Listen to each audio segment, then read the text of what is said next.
So welcome to the launch day of Leonard. Really happy to have you here. I'm Kevin Cardona. I'm managing the programs, innovative programs of Leonard that we celebrate today. All the solutions that we will accelerate this year are present today. And we will have an introduction word by Pierre Enjolras, the CEO of VINCI, to launch this beautiful event. Thank you very much for being here and meet all those innovations. Pierre, je te laisse la parole.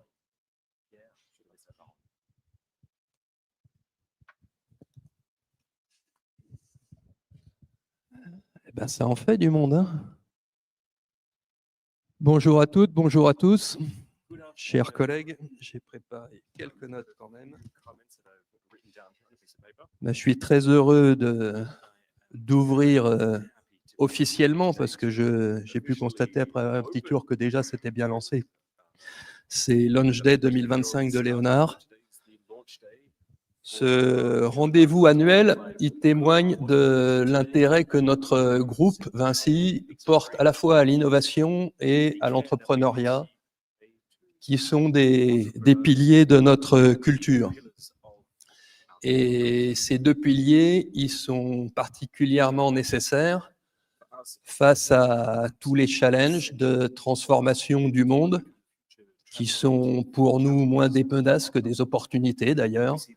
On les regarde avec sérénité, avec envie, avec confiance.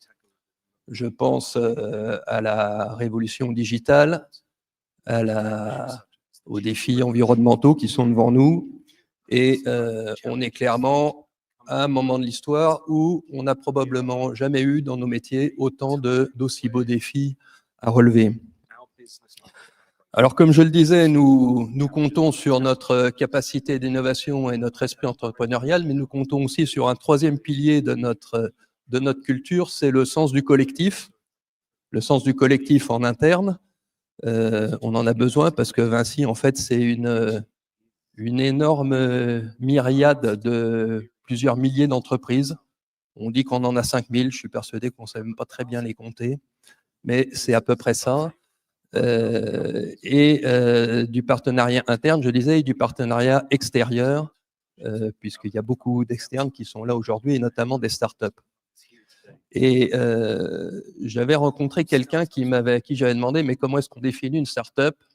Et il m'avait donné 3 qualités, et quand on y réfléchit, il y a pas mal de points communs entre nos entreprises de VINCI et les startups. Le premier, ce qu'il m'avait dit, c'est que dans une startup, small is beautiful.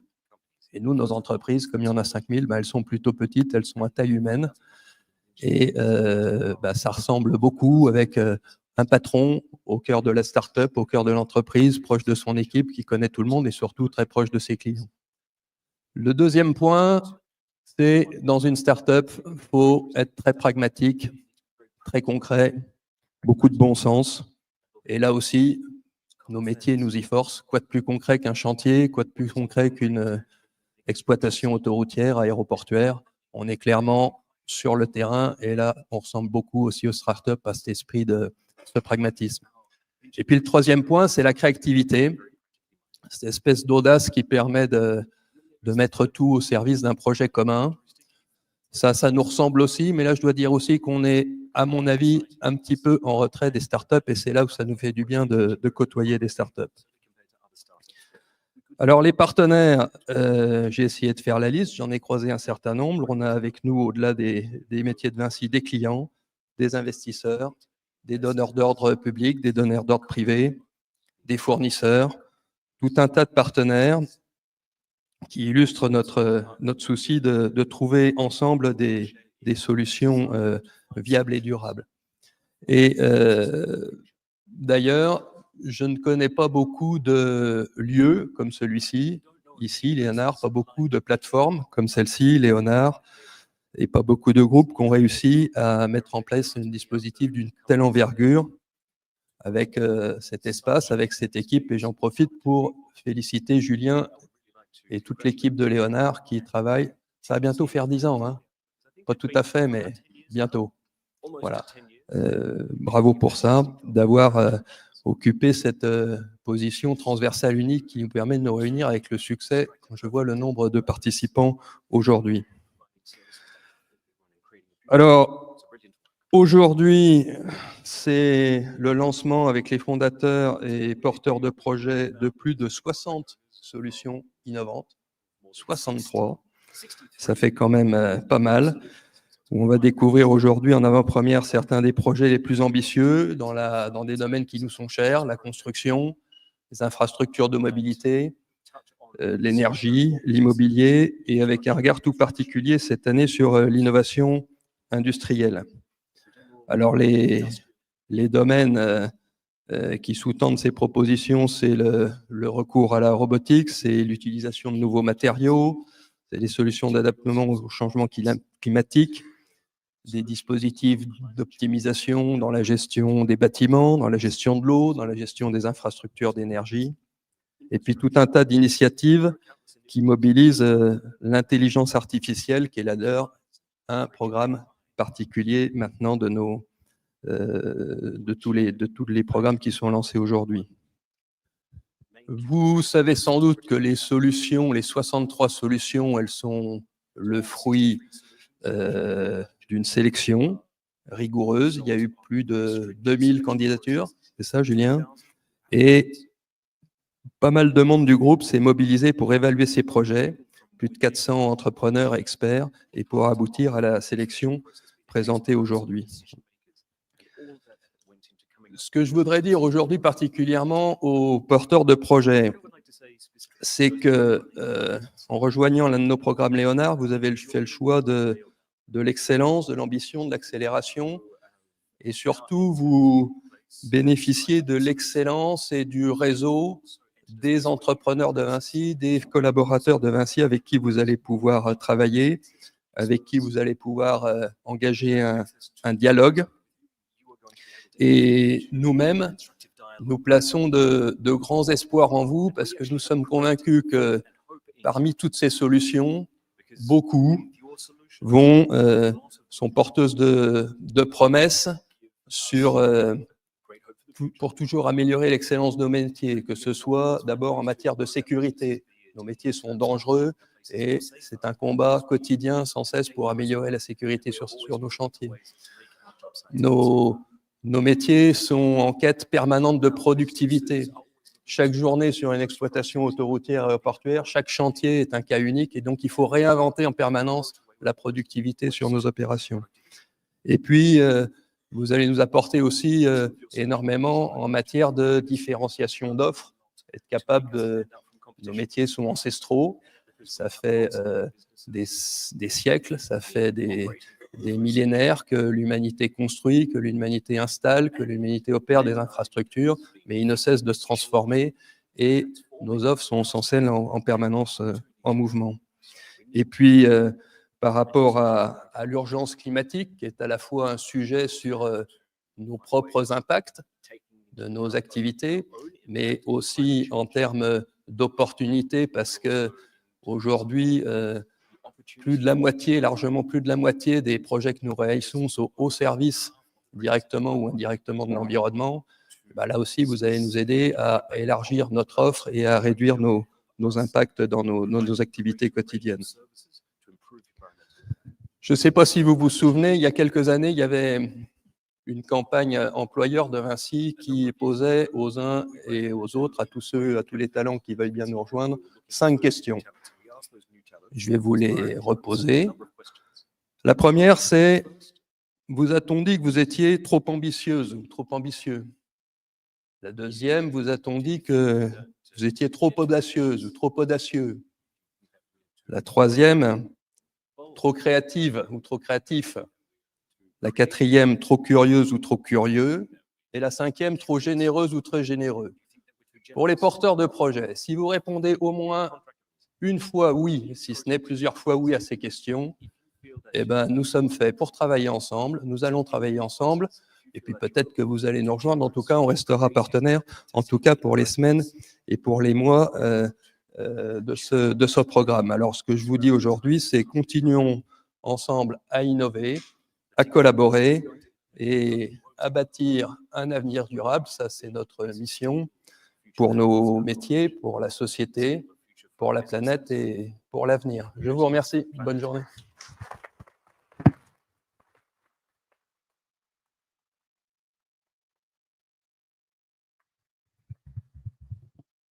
Merci beaucoup Pierre pour cette intervention et de lancer cette journée importante pour nos programmes. Juste le temps que le plateau se prépare et que nos intervenants prennent place, je vous invite à venir prendre place. On va passer à la deuxième séquence de ce launch day qui est une table ronde qu'on a appelée Construction and Energy Challenges Around the AI Hype. Ça me fait penser qu'il faut que je passe en anglais. So why did we choose to make a panel on the construction and energy challenges behind the AI hype? First, because most of the solutions that you see today and the big trend that we see in innovation in our sector is the fact that AI is one of the new brick that all innovations will incorporate. But behind the use case, there's a reality, there's materiality. There's energy issues, there's constructability issues, there's grid issues. So we wanted to highlight the hidden part of the digitalization and the AI trend. And most of the startups that you will see today have also a hardware dimension to it, an industrial dimension to it, and it's also what we wanted to highlight. So thank you everyone for your presence and participating in this panel. Marina, I leave the floor to you. Thank you. Hi everyone. Everything is okay? Happy to be here? Yes? No? Okay. So we have a short time, so we are going to try to make it cool for you. Do not hesitate maybe to ask questions if you want and just stand up with your hands. So we're going to start with this magnific audience. Thank you to be there, and also with those experts. I will let you maybe starting introducing yourself. But maybe you should remind you the theme of the talk. Exploring the physical and energetical issues behind the development of AI. It's quite a structuring question. We talk a lot about AI regarding the B2B, B2C, B2B2C approach, but today we are going to speak about something much more important, I guess, because it's all about hard skills. So maybe let's start with introduce the speakers. Should you start? Yes. Good afternoon, everybody. Happy New Year. My name is Philippe Angusture. I'm the partner in charge of the energy practice of PMP Strategy, which is a strategic consulting firm, and we advised around 50 recent operations in data centers for infrastructure funds. So French or English? You do what you want. OK. Donc, Miroslav Spezeni. Donc, moi, je suis directeur général et cofondateur d'une société qui s'appelle Carnot Computing. Alors, nous opérons une plateforme cloud qui est dédiée au HPC, donc tous les métiers de la simulation. Et donc, l'IA, évidemment, c'est beaucoup de calculs, beaucoup de simulations. Et on a la particularité d'opérer la plateforme et nos serveurs. Et la particularité de nos serveurs, c'est qu'ils sont justement pas situés dans des data centers traditionnels. Ils sont situés d'abord dans des machines qui vont récupérer 95% de la chaleur des serveurs sous forme d'eau chaude. Et ensuite, ces machines, elles sont placées directement sur des lieux qui sont des gros consommateurs de chaleur. Donc, des réseaux de chaleur, des piscines, bientôt des aéroports. Et donc, on va vendre cette chaleur à ces gens qui en ont besoin. Donc voilà, ce qui permet d'offrir effectivement un service de calcul qui est à la fois performant et écologique à nos clients. Marc Fischer, je suis chef d'entreprise de CGLEC Data Center Île-de-France, donc en partie VINCI Énergie France Tertiaire Île-de-France, situé en région parisienne. Et donc nous réalisons des data centers clés en main en représentation du groupe VINCI. Et nous sommes membres du club Data Center VINCI Énergie France.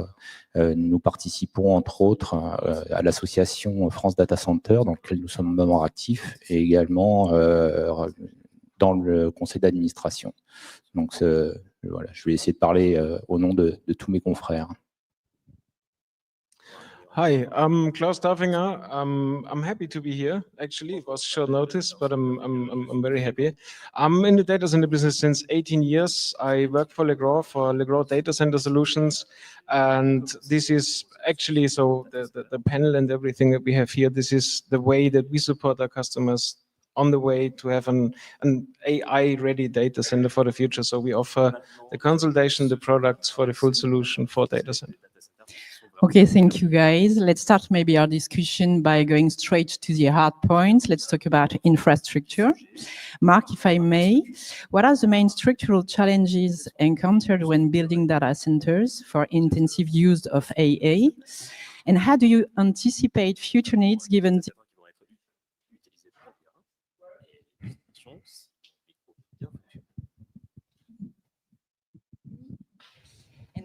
to anticipate the future needs given the exponential growth of AA?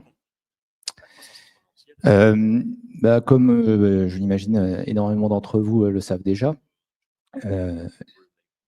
avant, une requête Google prenait à peu près, si on fait une échelle, demandait 1 watt.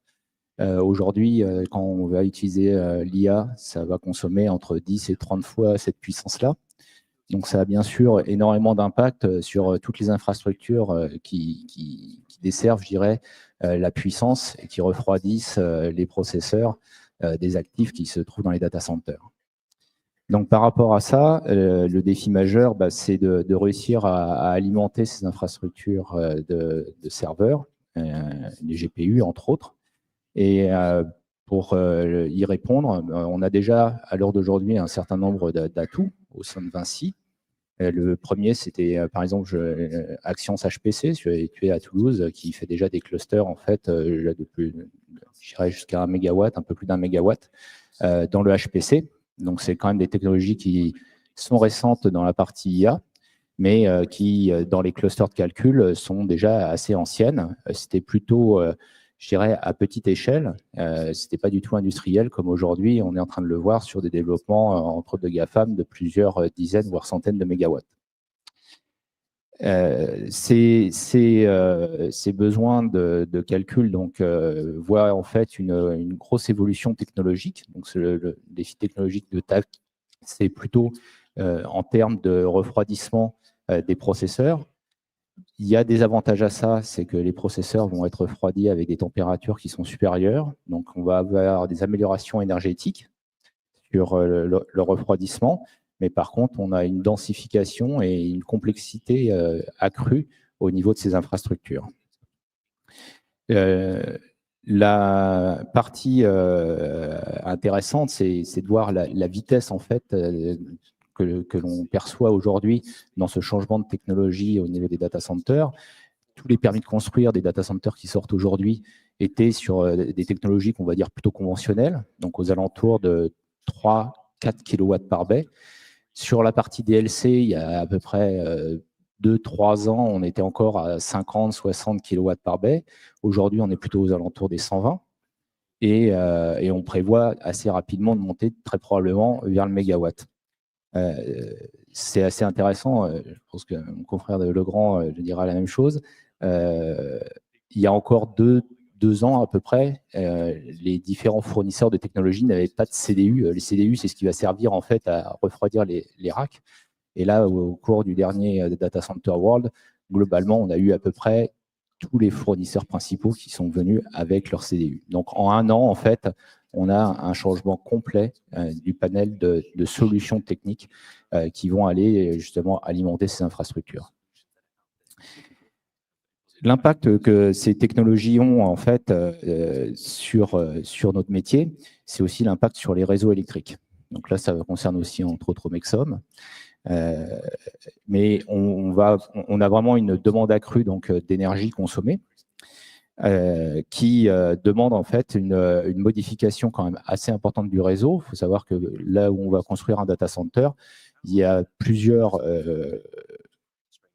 obligations pour un propriétaire data center, c'est d'avoir accès à l'énergie. Il faut quand même qu'il ait 2 arrivées, entre autres RTE, sur les grosses puissances. Il y a l'accès au réseau informatique, il faut qu'il soit connecté. Et il y a des questions aussi de latence. Donc, il faut qu'il essaye d'être connecté proche des grandes villes. Évidemment, déjà, il y a des petits problèmes de foncier. Et le dernier, bien sûr, c'est aussi tout l'aspect environnemental et acceptabilité, ce qui doit aussi travailler pour des infrastructures qui nécessitent, même si elles sont raccordées sur le réseau RTE, une puissance équivalente d'autoproduction. Donc, globalement, quand on a un data center de 1 MW, 200 MW IT, On est à peu près aux alentours de 160 mégawatts raccordés au réseau. Et donc, on a 160 mégawatts de production d'énergie propre, basée sur le data center, avec 48 heures d'autonomie. Donc, je vous laisse imaginer que en classement ICPE, c'est quand même relativement important. Donc, c'est toutes ces complexités-là, en fait, qu'on est obligé de gérer et où on a, je dirais, de par nos expertises, de par nos compétences, un certain nombre d'atouts à apporter à nos clients. This is all about what you are doing, but could you share us some initiative regarding more sustainable approach vis-à-vis the construction of data centers?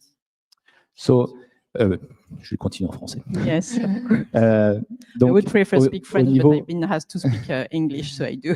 But you can speak French, of course.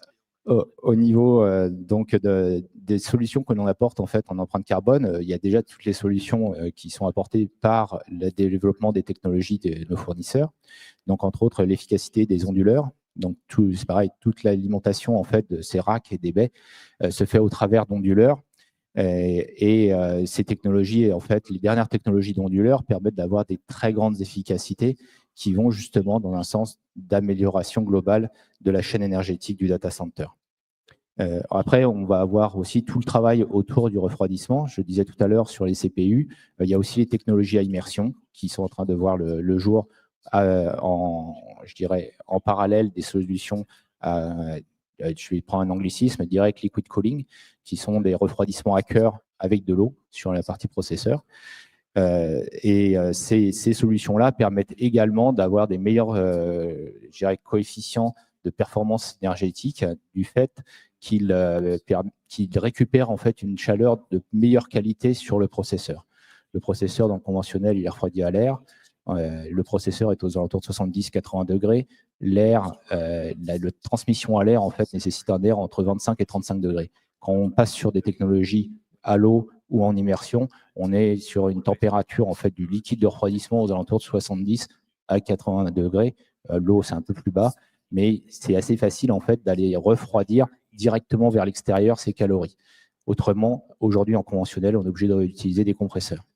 Donc ces technologies-là aussi permettent d'améliorer en fait l'efficacité énergétique. On va aussi travailler sur tout ce qui va être conception du système de refroidissement pour diminuer les frottements des fluides. Et on va essayer d'optimiser également la réutilisation de la chaleur fatale. La réutilisation de la chaleur fatale, on l'utilise, c'est très bien quand on a un système de chauffage urbain à proximité, etc. Aujourd'hui, c'est encore des choses qui sont en développement. Il y a plusieurs freins à ça. Il y a les freins de la température de récupération. Il y a des freins également qui sont purement contractuels et réglementaires, qui, du fait de la différence du temps d'investissement entre les infrastructures de chauffage urbain et les infrastructures de data center, ne permettent pas encore ce raccordement. Donc, on travaille avec l'association, entre autres, à lever ces freins et à trouver des modèles contractuels qui permettent en fait cette valorisation de la chaleur fatale et d'améliorer l'acceptabilité des data centers.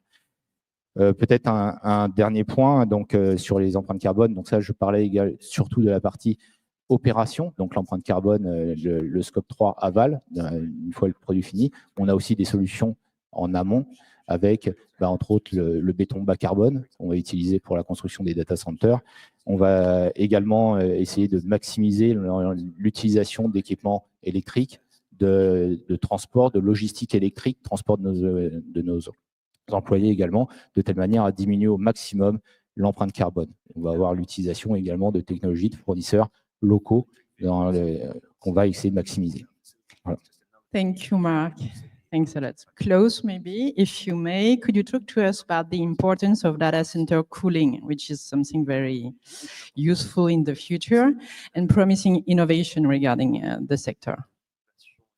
Absolutely, absolutely. So cooling in data centers indeed is a very hot topic at the moment, or not at the moment, but especially with the increase and the demand of AI.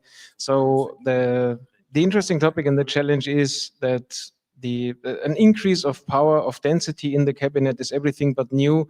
What adds the challenge and what makes it challenging now is the steps that we're taking. So the demand of power and the heat produced of the AI machines, of the servers, is increasing drastically on very short steps and high. So the challenge is to dissipate the heat which is produced by the high consuming machines, and is released on a very dense spot within the cabinet or within the rack. So the challenge is, first of all, to cool the small space on the heat generated by the machines.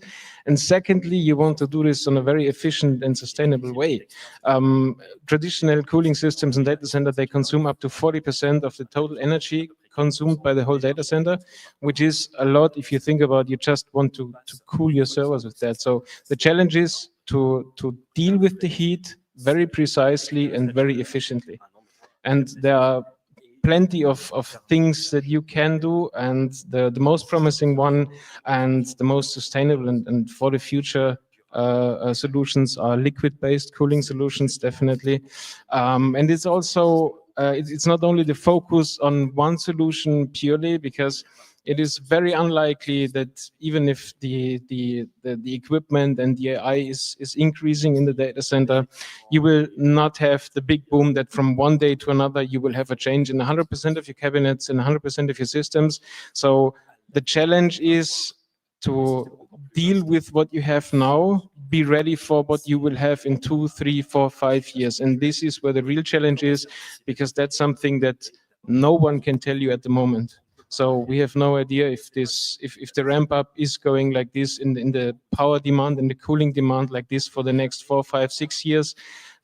Very power consuming is the machine learning of AI. The integration and the use of AI, you need different machines, so they consume less power. So this is something that you want to be ready for, and this is the challenge of cooling. So deal with what you have, be ready for what you will have in 3, 4, 5 years. And this is why a hybrid approach is absolute key. So you want to have the infrastructure ready to deal with it now and in the future. And you want to have, or you need to have a hybrid architecture to use liquid cooling, like direct-to-chip cooling. It may be immersion for some customers, and liquid-based cooling, air-assisted liquid-based cooling, like a rear heat exchanger, to deal with the demand and the power very precisely where the heat is produced in its spot on the cabinet on a rack level in the best case. You seem passionate. And what passionates you on that topics? Why do you choose that kind of activity? Why did I choose that? So basically, so I said it, I'm since 18 years in data center. And so that's basically, I'm dropped out of school and I'm in data center. So I'm younger than I look. Good. How can sustainable cooling approaches can be integrated into infrastructure design? Yeah. So as I said, what you want to have in place, what you need to have in place is the infrastructure for it, meaning the pipework, the pumps, the chillers and everything. And you want to do this as modular and flexible as possible.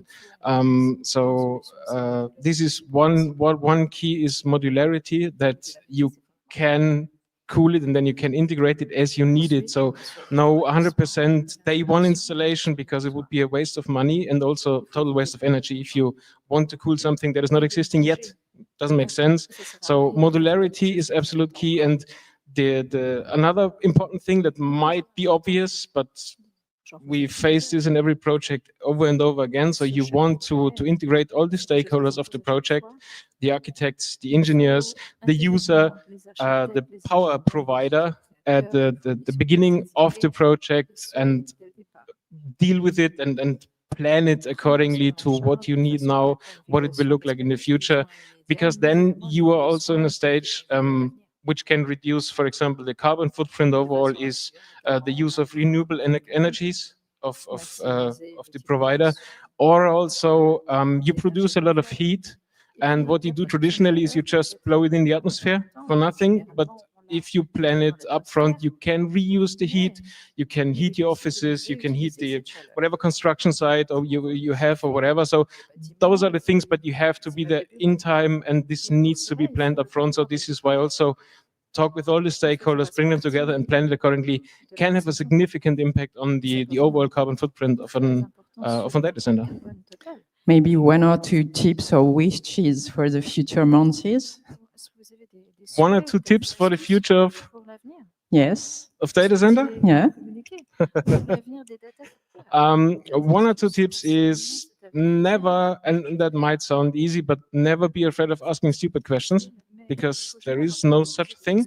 Never be afraid of asking someone for advice. And never be afraid of change. I think if I look at the audience, so we have a lot of youngers here. So in the past, it was also that some of the older users, I will call them like this, they are afraid of changing in technology. Like if you use water and cabinet in the same sentence, they're totally afraid, because water in the data center, no, not a good thing.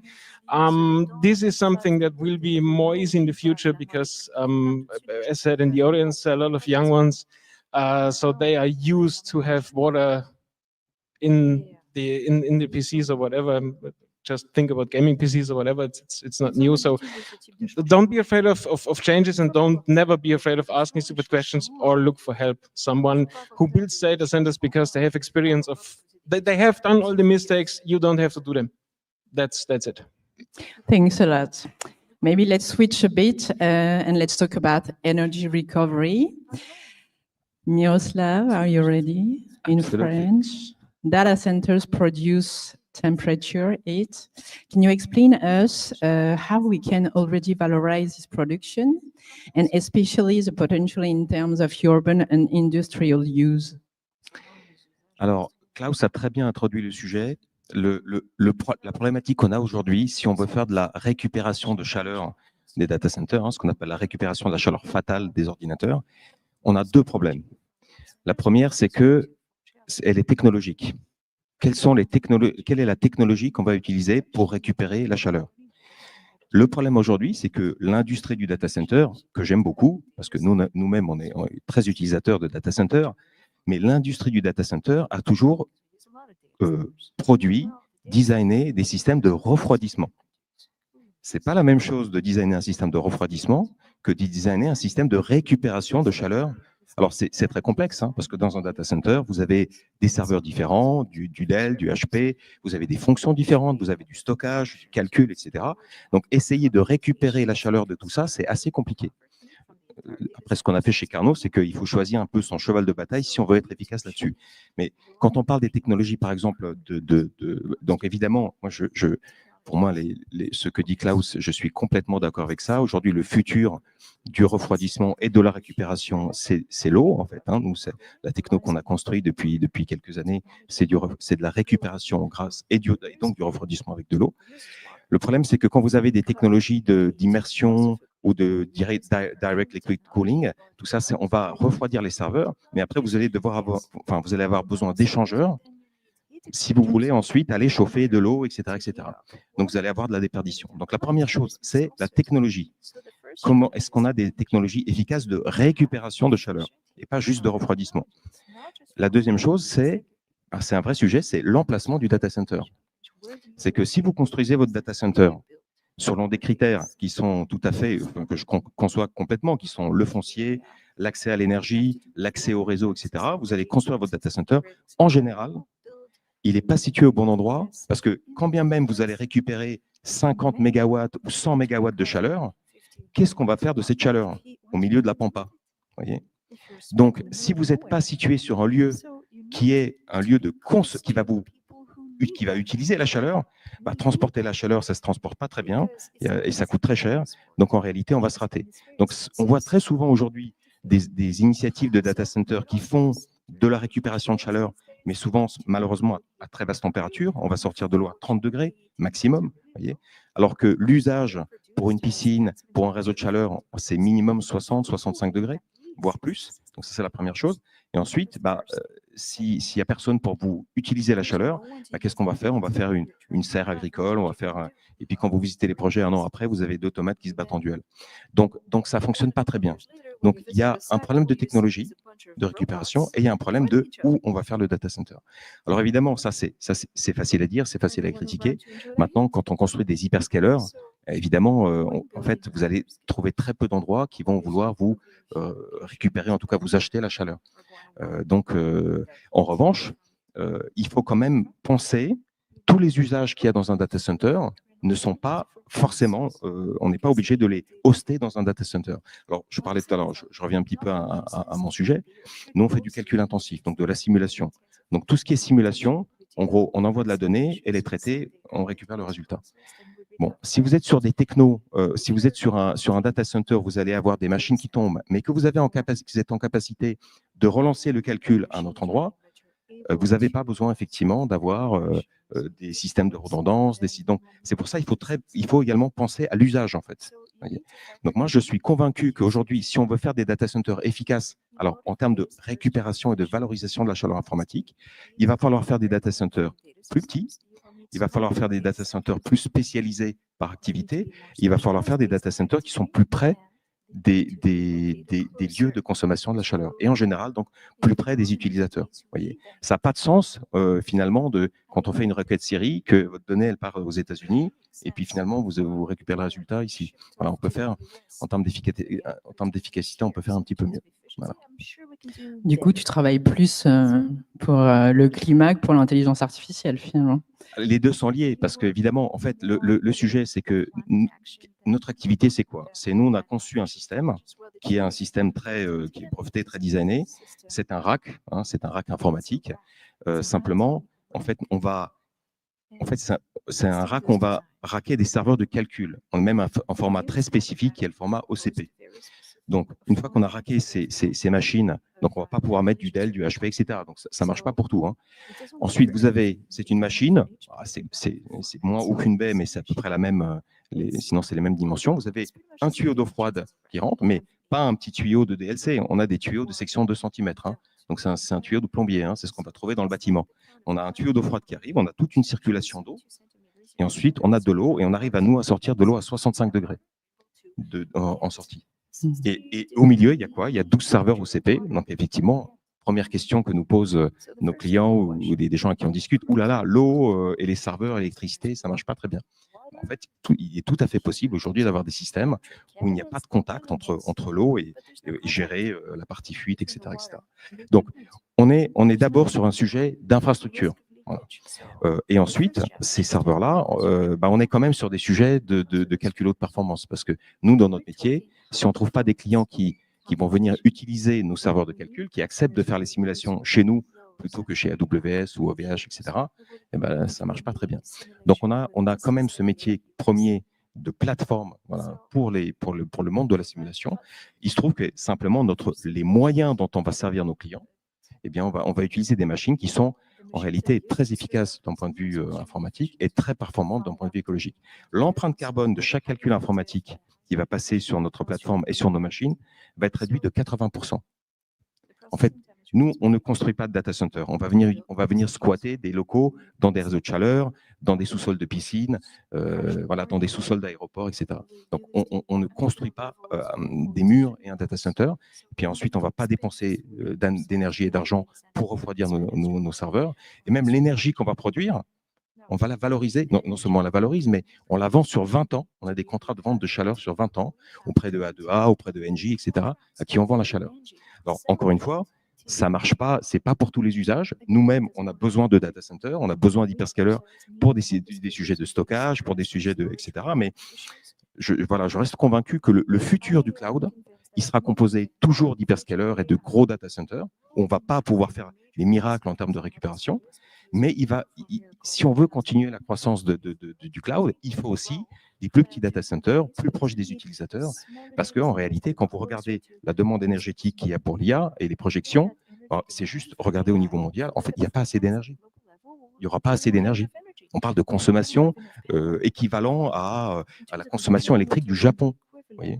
Donc, ça ne fonctionnera pas. Donc, il faut trouver des solutions un peu différentes. Et pour ça, il faut se dire, il faut penser peut-être le data center un peu différent, en termes de taille, en termes d'emplacement, en termes de fonctionnalité, etc. This is a huge purpose, but we live in a complex world. Do you face issues, even if what you are doing is all about sustainability? But do you face complexity and issues Les complexités sont. Alors, dans notre métier, les complexités, elles sont multiples. Hein. D'abord, en fait, il faut nous, dans nos déploiements, on a deux métiers. On a un premier métier où on doit trouver des lieux qui sont capables qui consomment de la chaleur toute l'année. Donc, on va voir, par exemple, une piscine. Il faut qu'il y ait un minimum de consommation, y compris en été. Sinon, le lieu ne fonctionne pas. Donc, voilà. Donc, parfois, on trouve des lieux, parfois, on n'en trouve pas. En général, on en trouve. Alors, on parle de consommation, on ne parle pas de plusieurs mégawatts. Hein. Nous, nos sites, le plus petit va faire quelques centaines de kilowatts. Le plus gros aujourd'hui qu'on devrait déployer avec l'aéroport de Milan-Malpensa, il fait 6 mégawatts. Donc, vous voyez, on est en base load, hein, c'est-à-dire la consommation minimale toute l'année. Donc, en réalité, on est loin des hyperscalers et des consommations à plusieurs dizaines, 50, 100 et plus de 100 mégawatts. Donc ça, c'est le premier sujet. Et puis après, on a effectivement un deuxième sujet, c'est que nous, on est un opérateur de cloud. Donc nos infrastructures, c'est très bien.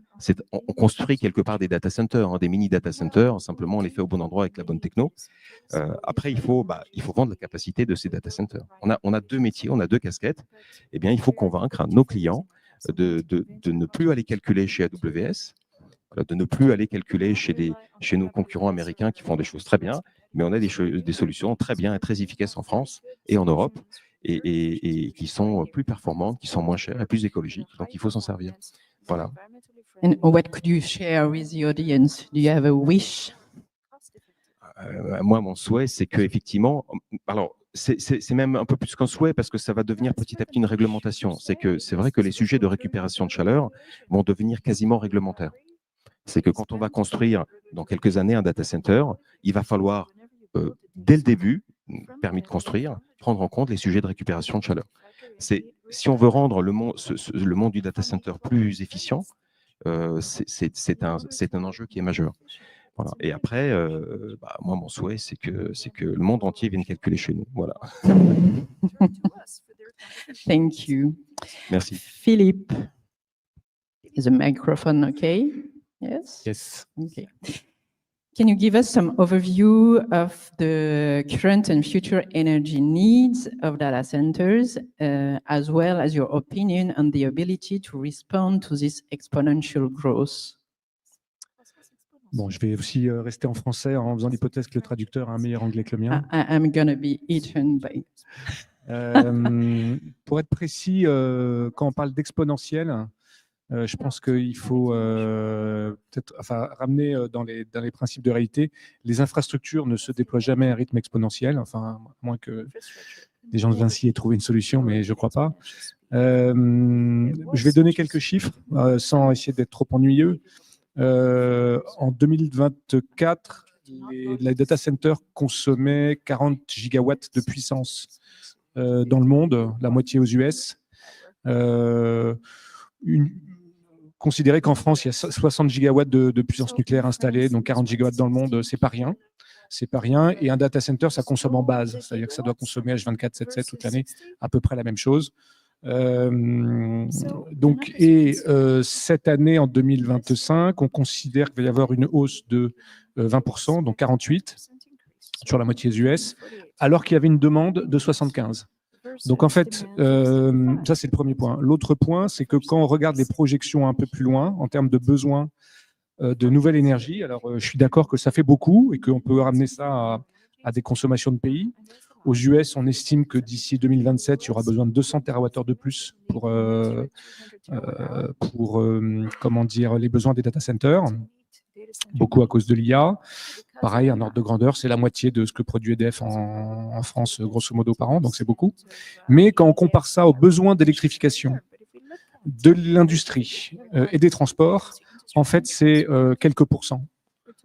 Donc finalement, ce qui va peser sur le système électrique, c'est en partie l'IA, en partie les data centers, mais beaucoup plus la décarbonation de l'industrie, beaucoup plus la décarbonation des transports et des bâtiments. Les voitures électriques, les poireaux électriques, les pompes à chaleur, l'électrification d'un certain nombre de process industriels. Quand on regarde les besoins, encore une fois, ça représente beaucoup plus que ce qu'on pense être les trajectoires de besoins des data centers. Donc, peut-être qu'effectivement, la demande, elle est exponentielle, mais en vrai, ce qui va se connecter, on aurait pu avoir besoin de 75, on va connecter que 48, parce que la pression, elle va d'abord peser sur le réseau, avant de peser sur la production. On l'a dit tout à l'heure, un data center, ça a besoin de puissance sécurisée, de très bonne qualité, sans incident. Et en tout cas, pour la plupart des gros acteurs, ça a besoin d'électricité décarbonée, puisque les 4 principaux hyperscalers ont annoncé vouloir être net zéro. Ça dépend des acteurs, mais je dirais d'ici 2030. Donc, vous me voyez venir, de l'électricité en base décarbonée. On voit qu'on pourrait avoir un atout en France, c'est le nucléaire. L'autre technologie qui pourrait faire ça, c'est la grosse hydraulique en base qu'il peut y avoir au Québec, par exemple, ce genre de choses. Malheureusement, le solaire et l'éolien ne font pas de base. Le thermique peut en faire. Plus de 50% du mix US est fait avec du fossile, gaz et charbon, mais ce n'est pas ce qu'on souhaite. Et donc, ça incite les acteurs, face à ce besoin de décarboner et cette pression qui pèse sur le système électrique, mais encore une fois, plus pour les autres usages que pour ceux du data center, à trouver des solutions un peu autonomes. Donc, je vais donner l'exemple qu'on parle dans la presse, ça c'est en Pennsylvanie, je pense que tout le monde le connaît, le projet Columbus Campus, je crois, c'est ça, où Amazon prévoit l'installation de près 1 gigawatt de data center dans les années qui viennent, en profitant du fait qu'il y a une centrale nucléaire juste à côté, Susquehanna, de 2 gigawatts sur plusieurs hectares. Je sais que ça a été annoncé dans la presse, EDF a des projets, je ne sais pas s'il y a des gens d'EDF dans la salle, je marche sur des œufs. En tout cas, dans la presse, c'était annoncé qu'il y avait des gens qui avaient rejoint EDF pour aider EDF à développer une offre d'hébergement de data center en profitant de la réserve foncière des centrales nucléaires qui ont un avantage fort, c'est d'être près d'une source d'énergie décarbonée et souvent près d'une source de refroidissement. Donc, on va sans doute voir des solutions comme ça un peu individuelles, où je pense que les acteurs pourront profiter du fait qu'il y a un modèle économique extrêmement attractif en sciences sur les data centers. Quand on regarde les transactions financières, c'est des opérateurs qui se valorisent à des multiples d'EBITDA qui sont énormes, plus de 20 fois l'EBITDA souvent, quand on regarde les transactions. Donc, quand on a cet effet de levier, effectivement, on peut acheter de la part de marché électrique et, je dirais, privatiser, le mot est un petit peu exagéré, mais l'accès au réseau dont on a besoin, là où un industriel, un opérateur de mobilité électrique, un opérateur de chaleur as a service électrifié aura pas sans doute les mêmes marges de manœuvre électrifiées. Donc, ça sera premier arrivé, premier servi. Mais encore une fois, ça sera à un rythme de projection, de croissance. Aujourd'hui, on a plus 20%. Ça va augmenter un petit peu, mais c'est plus 20%, ce n'est pas une exponentielle. Alors, quand je t'écoute, ce n'était pas une question prévue, mais je suis sûre que tu vas pouvoir avoir un avis. J'ai envie de dériver un peu sur un sujet d'éthique, parce qu'on parle de masse immense. Pour autant, on sait qu'une recherche Google consomme beaucoup moins qu'une recherche ChatGPT aujourd'hui. Comment vous allez vous positionner, vous, justement, en termes d'influence sur apprendre aussi au consommateur final à consommer intelligemment, avec beaucoup tant est que ce soit possible? Avec beaucoup d'humilité, parce que la question s'est posée quand je faisais du conseil en télécom, et quand mon client, qui était le directeur des réseaux de SFR, me disait « On s'est fait désintermédier par YouTube, ils ont tous les revenus, on a tous les coûts, on est obligé de passer tout le réseau en haute définition pour que les gens regardent des vidéos en haute définition. Qu'est-ce qu'on peut faire ?» On n'a pas pu faire grand-chose, en fait, à l'époque. Donc, je suis pas sûre d'aimer la réponse. Donc, l'IA, aujourd'hui, elle est là. Je pense que c'est un principe qu'on a observé 1000 fois, que dès que la techno est là, qu'elle permet de faire des choses, les gens l'utilisent. Donc, je pense que ce qu'il faut, c'est... je ne sais pas si on peut vraiment limiter l'usage. Je pense qu'on a tous un travail d'éducation auprès de nos enfants en disant de laisser tomber l'écran et lisez des livres. Mais une fois qu'on aura fait ça, ce n'est pas ça qui va baisser l'énorme transformation que les entreprises vont faire, qu'ont déjà commencé à faire pour transformer nos processus, gagner en productivité. à moins qu'on revienne dans un système planificateur monopolistique, ce que je souhaite à aucun pays. Les entreprises sont en concurrence et rien ne les empêchera d'aller chercher des avantages concurrentiels grâce à l'IA. Aujourd'hui, c'est un levier d'amélioration de la productivité qui est colossal. Donc, même si nous, individuellement, on restreint tous notre usage de ChatGPT, on aura peut-être un usage citoyen de l'informatique, mais malheureusement, ce n'est pas ça qui changera les ordres de grandeur. Okay. Do you think that energy regulation and incentive will have an impact on the industry? Of course, yes, but what is your Energy point? regulation? Yes. Oui. Alors, je prends l'exemple de l'Europe. L'Europe est un mot unique pour recouvrir des réalités par pays qui sont très différentes dans son système énergétique. Je prends de l'extrême. En France, on a un mix électrique qui est 90% décarboné. En Pologne, c'est quasiment l'inverse parce qu'il y a beaucoup de charbon. Bon, donc vous ne faites pas du low carbone de la même manière partout en Europe. Donc ça, il y a des trajectoires sur lesquelles il faut que la régulation aide, je dirais, à chacun des pays à converger. C'est un train très important. Deuxième, c'est sur le market design. Le market design, c'est, je dirais, c'est toutes les règles de marché qui conduisent à la formation des prix. Les prix de l'énergie sont aussi très, très hétérogènes sur des plaques continentales où il ne devrait pas y avoir autant d'hétérogénéité parce que quand même les plaques sont connectées, il y a des interconnexions, etc. Donc, c'est parce qu'il y a des règles fiscales, des règles de subvention, des règles de formation des prix qui sont, je dirais, dans l'intérêt bien compris de certains pays et pas d'autres, qu'il y a des gros écarts de prix entre les prix d'énergie. Et ça, c'est quelque chose qui limite aussi l'attractivité de l'Europe pour attirer des data centers et sans doute avoir un peu plus, je dirais, de levier pour contrôler l'usage, confère ta question d'avant sur le data center, le DSA, etc.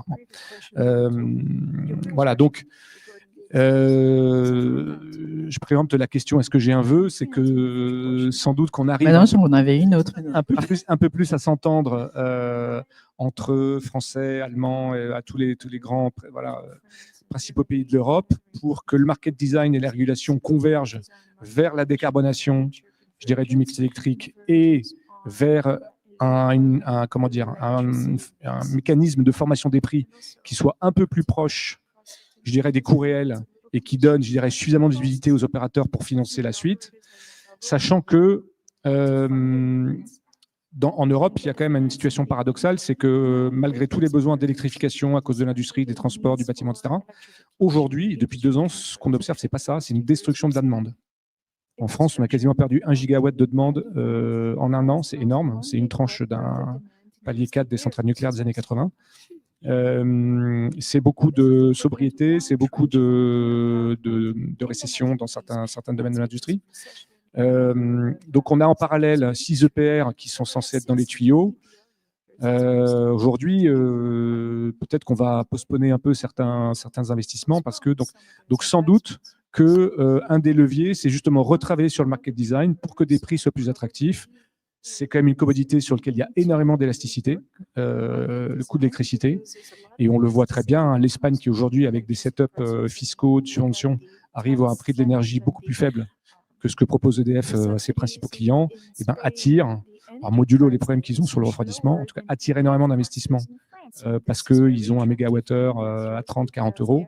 Là, aujourd'hui, EDF propose du 70. Donc, voilà, donc il faudrait qu'on arrive à avoir une régulation qui harmonise tout ça. Du coup, j'aurais peut-être une question pour tous les deux, compte tenu de l'audience ici. Est-ce que vous pensez que tous ces enjeux qui se présentent va aussi modifier le business model et le positionnement des entreprises comme VINCI ou d'entreprises qui sont effectivement beaucoup plus dans l'infra que dans l'informatique? Est-ce qu'il y a de la place sur du nouveau business? J'imagine que oui. Bien sûr. Enfin, il y a toujours de la place sur du niveau business parce que quand on veut faire des choses de manière un peu plus efficace et plus optimisée, en fait, le sujet, c'est il faut repenser un peu l'approche traditionnelle toujours. C'est ce que je disais tout à l'heure sur la partie data center. C'est que, alors, c'est pas forcément évident, c'est pas toujours possible techniquement.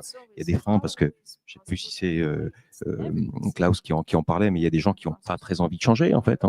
Si on a fait des bâtiments, dans le monde du bâtiment, quand on a fait des data centers pendant des années de la même façon, tout ce qu'on a envie de faire, c'est toujours faire la même chose en optimisant un petit peu, voyez. Mais repenser fondamentalement. Moi, je prends un exemple. Nous, quand on a démarré, on n'était pas donc on a démarré en 2013 les premières installations. On n'était pas du tout sur ce système de data center, sur des gros sites de consommation de chaleur. En fait, nous, on a commencé en 2013 à faire une machine un peu folle. On a fait un radiateur électrique avec à l'intérieur des serveurs informatiques pour faire du calcul. Et on s'est dit, on va chauffer les gens avec ça. J'avais rencontré des gens d'EDF à l'époque, des gens plutôt haut placés sur les sujets de calcul, et puis des ingénieurs qui m'ont dit, mais monsieur, votre truc, c'est complètement délirant. Jamais les gens n'accepteront de se chauffer avec des ordinateurs. Écoutez, bon, voilà, le résultat, c'est qu'aujourd'hui, on chauffe quand même avec ce système-là, même si on ne le déploie plus. On chauffe 3000 foyers français gratuitement dans des logements sociaux avec des radiateurs, avec des serveurs à l'intérieur. Alors, c'est une technologie qui a ses limites. C'est-à-dire, en été, les gens n'ont pas besoin de se chauffer, donc on fait pas de calcul, on doit aller ailleurs. Mais les gens sont ravis, ils prennent soin de la machine parce que grâce à cette machine, ils ont du chauffage gratuit. Donc, et à l'époque, on avait fait un gros site de déploiement à Bordeaux où on a déployé 300, je crois que c'était le premier projet, 300 radiateurs. Et ce qui s'est passé, c'est que l'architecte, en fait, a entièrement modifié son bâtiment pour accueillir ces machines. C'est-à-dire qu'il a fait le bâtiment en fonction de ce type de chauffage. Voyez. Quand la contrainte crée l'opportunité. Exactement. En fait, à un moment, lui, il faisait les bâtiments d'une certaine façon, et puis on a envie de faire toujours de la même façon. Et puis là, il s'est dit, en fait, non, il va falloir faire de manière complètement différente, parce que voilà, on a introduit une techno qui est différente. Voilà. Donc, et c'est un bâtiment, il y a 300 logements sociaux, les gens sont chauffés gratuitement, ils ont Internet gratuit, parce que le radiateur, évidemment, il y a du Wi-Fi dessus, donc en plus, ils bénéficient de l'Internet gratuit. Donc, tout ça pour dire que c'est toujours possible, mais en fait, il faut bouger les lignes, et les gens, ils n'ont pas très envie de bouger. Et j'ai envie de dire, malheureusement, pas tous, il ne faut pas généraliser, mais dans l'informatique, tant que ça marche, on n'a pas très envie que ça change. Voyez. Est-ce qu'il y a des use cases IA chez Vinci? Je serais assez étonné que les gens de Vinci ne travaillent pas dessus. Voilà. J'ai vu d'ailleurs que dans les startups là, hébergées, il y en a pas mal qui ont des technos basés sur l'IA. Donc oui, 1000 fois oui. Je pense qu'on n'est qu'au début en fait, de toutes les transactions que l'IA va générer dans l'entreprise. Dans une boîte qui fait beaucoup de gestion de projet, c'est quoi un projet? C'est des décisions qu'on prend tout le temps. On prend des décisions. L'IA, ça aide à prendre la meilleure décision. Donc, une boîte qui fait de la gestion de projet, je serais très étonné qu'elle n'exploite pas l'IA, je dirais, pour améliorer sa façon de gérer les projets. Mais il y a 1000 exemples. Je pense qu'il ne faut pas avoir peur, en fait, de ça. Enfin, on peut avoir peur psychologiquement, mais je dirais il faut juste vite surmonter. C'est la définition du courage, c'est qu'on peut avoir peur, mais après, il faut surmonter, il faut regarder ça avec confiance. Je pense qu'on est quand même très armés dans nos entreprises en France pour imaginer justement qu'est-ce qu'on peut faire avec cette nouvelle technologie. Il y en a eu d'autres avant qu'on a réussi à utiliser. Il ne faut pas lambiner non plus, parce que nous, on a un bureau en Amérique du Nord et on voit que ça transforme extrêmement vite. Et je dirais que, comme je disais tout à l'heure, les avantages compétitifs qui vont être pris par les entreprises qui auront le plus vite bien intégré l'IA dans leur activité, va quand même être difficile à rattraper. Et en tout cas, ça se chiffre. C'est pas on est meilleur sur les achats, on gagne 5% de compétitivité sur les OPEX. C'est pas ça. C'est on gagne vraiment des facteurs d'échelle dans la façon de faire les activités de l'entreprise. Donc oui, 1000 fois oui. Enfin, tous nos clients nous en parlent, donc c'est qu'il y a d'ailleurs un sujet. Et donc, voilà, je pense que s'il y a des gens qui sont intéressés par ça, ils ont du travail pendant quelques dizaines d'années. Okay, thank you. So we have to finish. It was a short time, but I hope that all the audience has have answers to further questions. You can continue to discuss with the experts during the village. So do not hesitate to come to see them and ask other questions. Sorry, because we have to stop, but this is the timing. Thanks to you, guys, for presence and continue, of course. Thank you. Merci.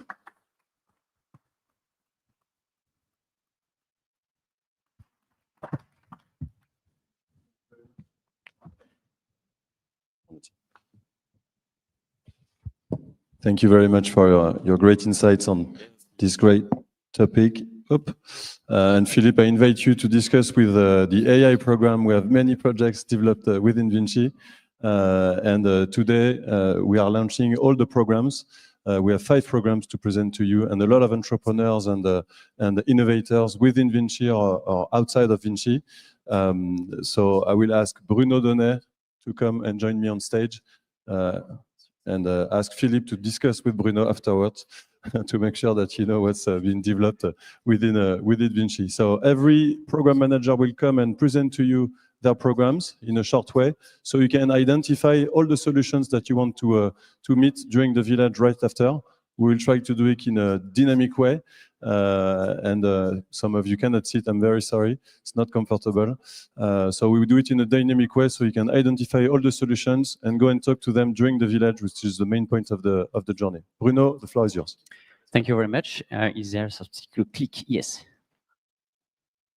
Let's switch. So I have 8 minutes to introduce what we are doing regarding the AI technology within VINCI. As Kevin said, I'm Bruno Donnet, program manager, and let's switch to a little stop motion.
I'm just starting talking, so you have to applause afterwards, please. So my name again is Bruno Donnet. I'm managing the AI program.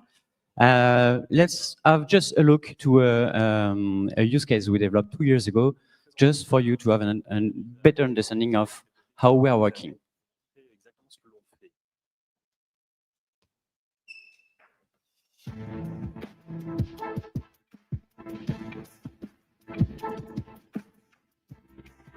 Nous sommes à côté de Carcassonne, sur le chantier Conques-Moreau, où on enfouit une ligne à haute tension, une 225 000 volts. Donc ce tracé, il n'est pas tout droit, comme on peut le voir sur le plan derrière. Il y a des endroits où il y a des sacrées courbes, et c'est là que les efforts se font le plus souvent. Et il y a d'autres courbes qu'on ne voit pas, qui sont faites à l'intérieur de la tranchée. On peut descendre jusqu'à 3-4 mètres des fois. Ça fait des efforts lors des tirages de câbles. Comme le tracé est trop long pour tirer un seul câble, des câbles de 12 km, ça n'existe pas. Il y a des chambres de jonction. Là, sur le chantier, il y en a 8. On tire d'une chambre à l'autre. Et après, ce sont les câbliers qui viennent faire les jonctions à l'intérieur. Si le tracé est trop sinueux, elles sont plus rapprochées, quoi, parce qu'elles sont faites suivant les efforts.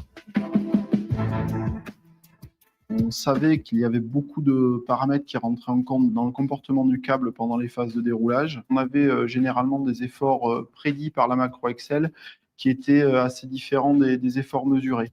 En ayant une macro un peu imprécise, on se retrouve avec une répartition des chambres de jonction qui n'est pas à 100% optimisée. Donc du coup, on a eu l'idée de faire appel à l'intelligence artificielle pour voir si on pouvait faire mieux que les méthodes habituelles. Le premier sujet a été d'intégrer toutes les données à disposition, la géométrie du tracé, la vitesse de déroulage, le graissage, les efforts de friction, etc. Les résultats ont été assez rapidement probants et donc on va pouvoir aller chercher la chambre un peu plus loin et donc sur des grands linéaires, en réduire le nombre. Ce sont des structures lourdes à construire, chaque raccordement coûte cher, et sans oublier l'impact environnemental puisque c'est beaucoup de matériaux en moins chaque fois qu'on évite de construire une chambre. En réduisant leur nombre, on facilite aussi la maintenance pour le client. Mon entreprise est petite, on est juste une vingtaine, donc on a profité du support de Leonard et on les en remercie chaleureusement pour intégrer cette compétence dans l'entreprise et nous aider à développer un programme aussi ambitieux. Donc c'est là toute la force du groupe, voilà, d'avoir une équipe d'experts. On a désormais des projets transfrontaliers ou qui traversent des pays entiers pour lesquels là l'optimisation de la position des chambres aura un impact majeur sur le projet et sur l'offre qu'Omexom pourra remettre à nos clients.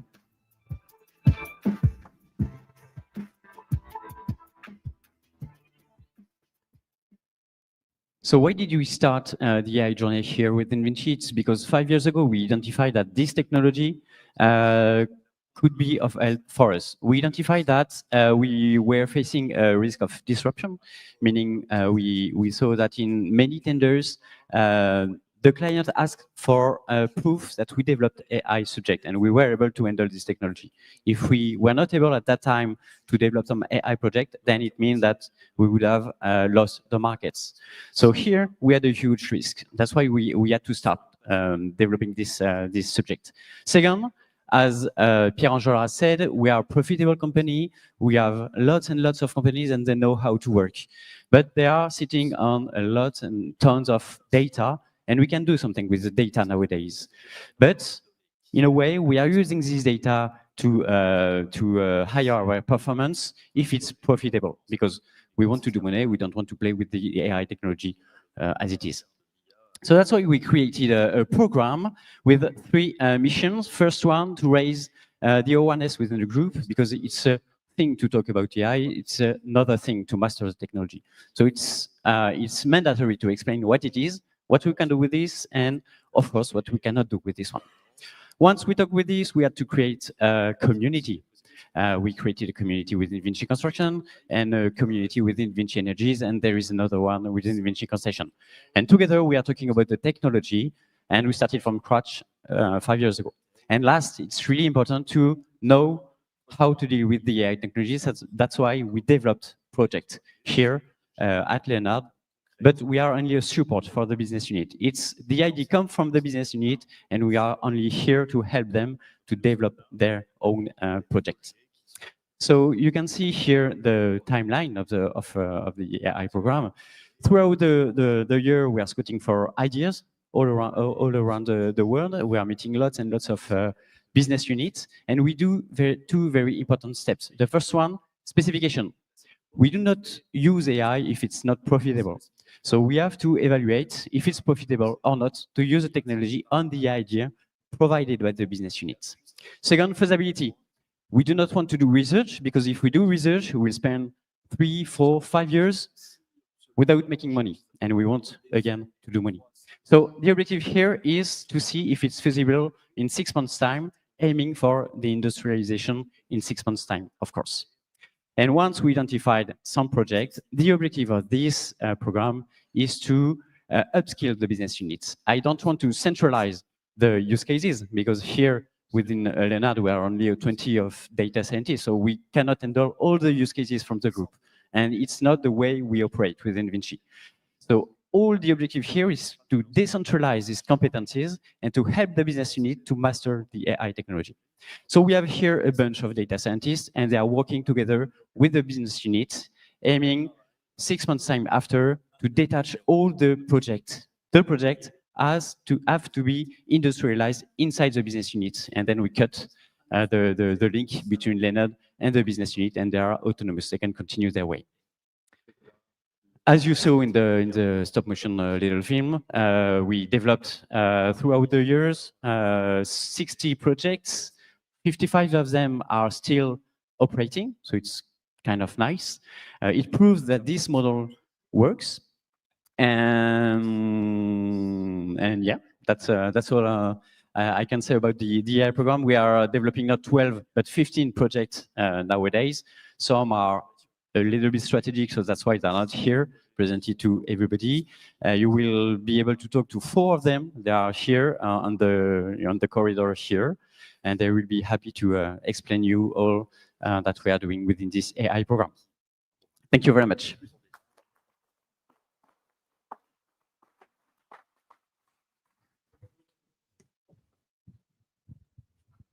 Hello, everyone. I'm really pleased to be with you today to present the SEED program and the next cohort.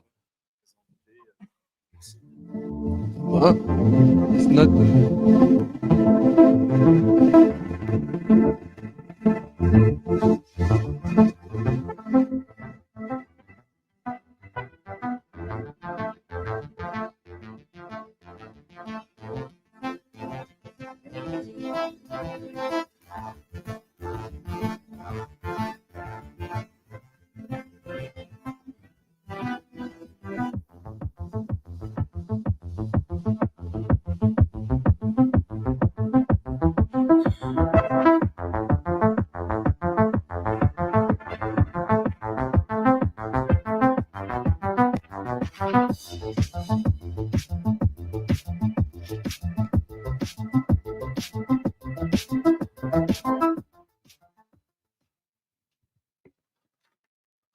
All right, so I will start again. So my name is Antoine Larousse. I'm the seed program manager, and today I will present you the seed program and the next cohort in more details.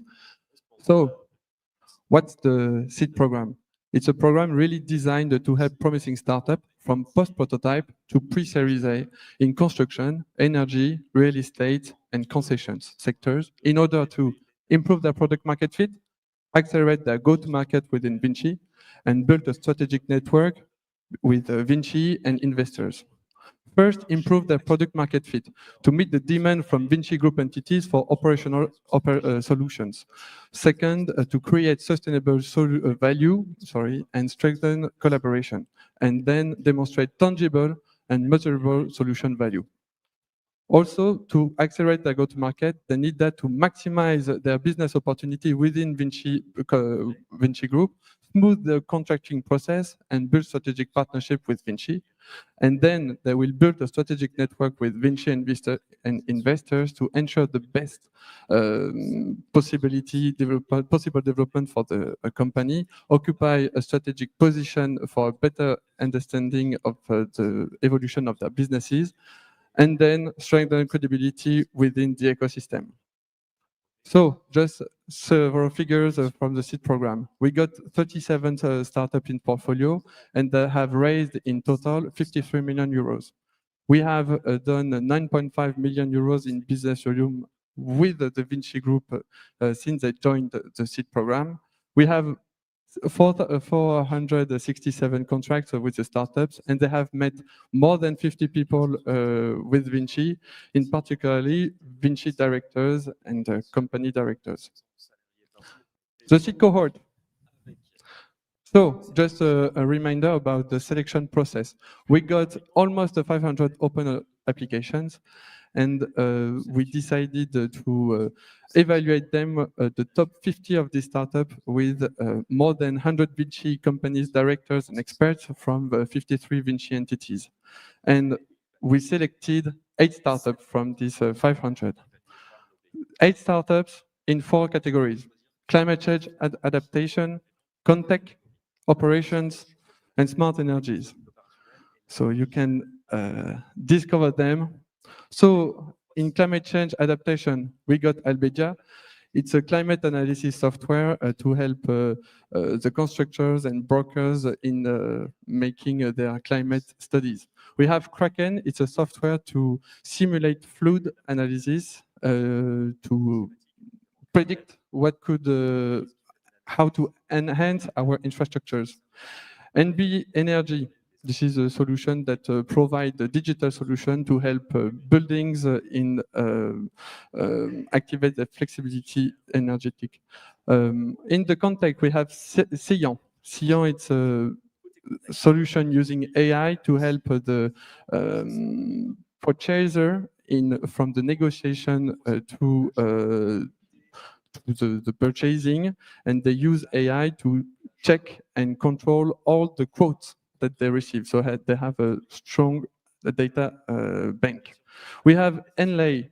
Enlay, it's a company that uses AI to scan contract to predict risk, business risk on a construction site.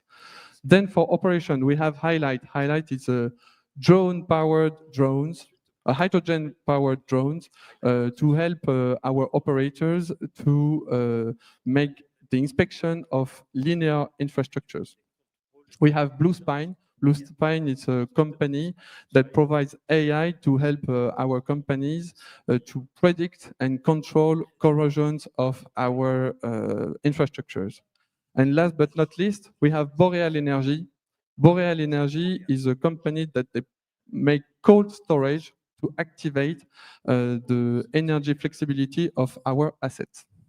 So this is our seed program cohort, but we have a really good promotion and a lot of good startups. So I decided to get an extended seed program cohort with other startups that's resilient in climate change adaptation, Jane Energy for smart energy, but also 2 startups from EV charging, that's UpNCharge and Evias, two startups from robotics for construction. It's Air Lab and Batiprint 3D, and two startups providing new materials, that's Phoenix and Oxara.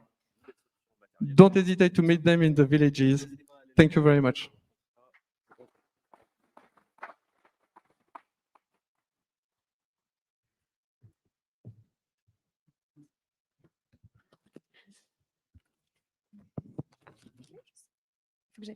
Hi, welcome. I'm happy to welcome you here at Leonard for the launch of the Intrapreneurship Program. For those of you who don't know still what is the Intrapreneurship Program of Leonard, please let's have a see on this stop motion.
So the Intrapreneurship Program is really a part of the DNA of VINCI because we are a company of entrepreneurs, 4,050 BU manager, and what we are doing here is that we are helping the BUs, we support them to build innovative project. My name is Anissa Bassari, and I'm the Intrapreneur Program Manager at VINCI, but here at Leonard.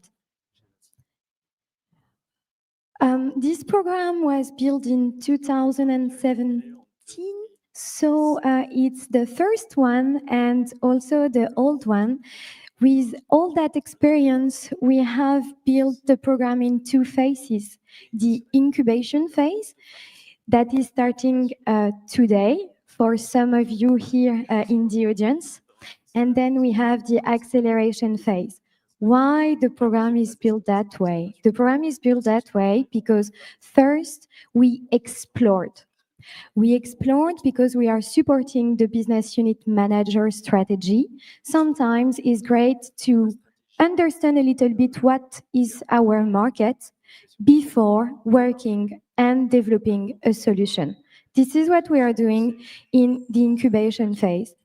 Then, when we know a little bit more the market and when we have a prototype, the goal will be to sell the solution, to define a go-to-market strategy, and to accelerate the project.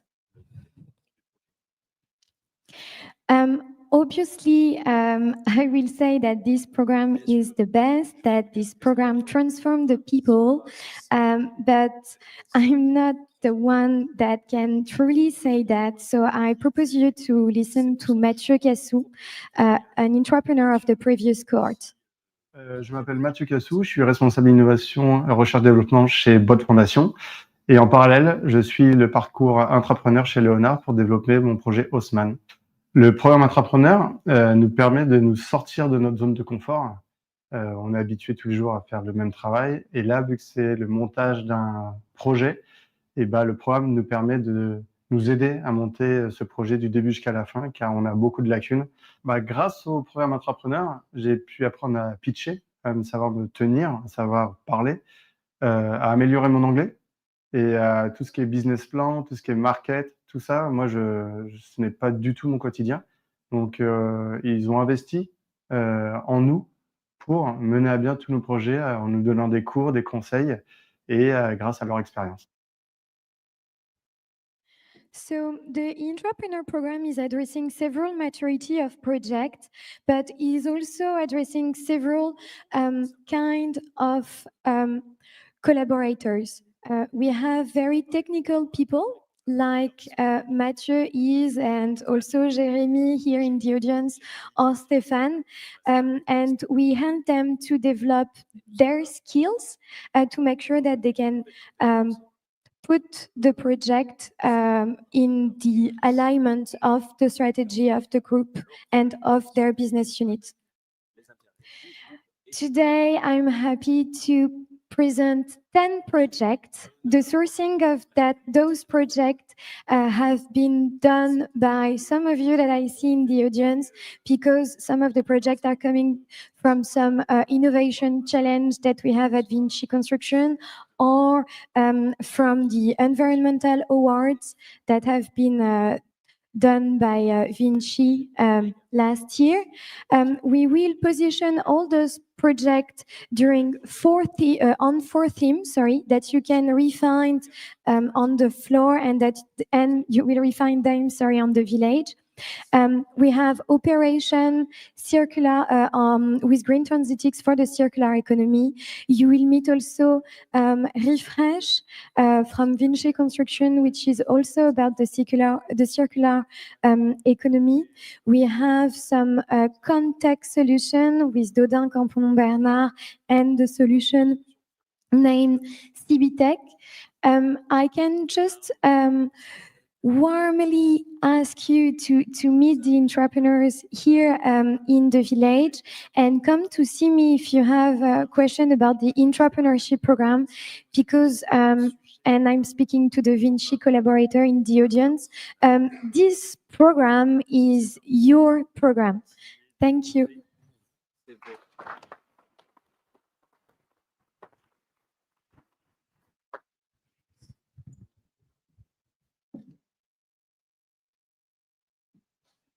Hello.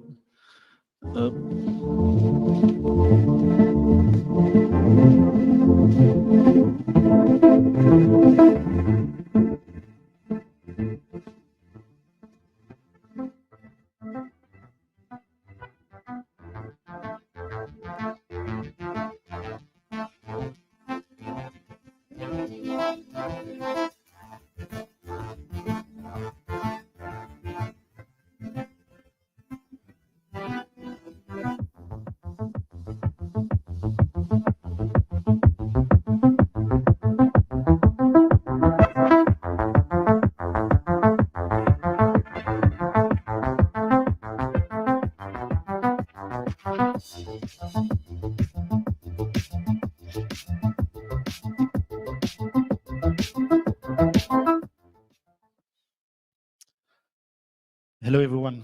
So, for those I don't know, I'm Louis Cotin. I've been running the Catalyst program since its conception a few years ago, let's say. The concept was and is to promote the best solution, external solution, to the expressed challenges of the business units. And over the last few years, as our network grew and the number of specific demands and direct demands also grew, we decided with the team to really evolve into a solution desk for the group, with both internal solutions, also external solutions, and even the help of other corporations, big corporates along the value chain, to be really a complete solution desk. Our essence is really to be at your service, to help you find the solutions that will help you be more productive, be more environmental friendly, be more efficient, and obviously to win new markets. So that's pretty much all I wanted to say about the scale division. You just saw the Catalyst program, and I'm really happy to introduce Corentin, who was working for me for the last year as the new Catalyst program manager as of this year. All right. Hello, everyone. My name is Corentin Caniego, and I'm the Catalyst program manager. And first of all, I'm really happy to be here. I'm really proud of all the work that has been done to select this top 10. And thank you so much for coming here also to this place. Before diving into the top 10 promotion, let me remind you the selection process for this program. So basically, we have a huge inbound of startups, around 1,300 startups that we can find with our ecosystem. Also networking with people, especially VINCI core businesses. And also we have a huge presence on events that allow us to have this massive inbound. Then we go down to 300 startups that we want to talk with them in a one-on-one meeting, trying to understand the market that they are addressing and also understand the value proposition.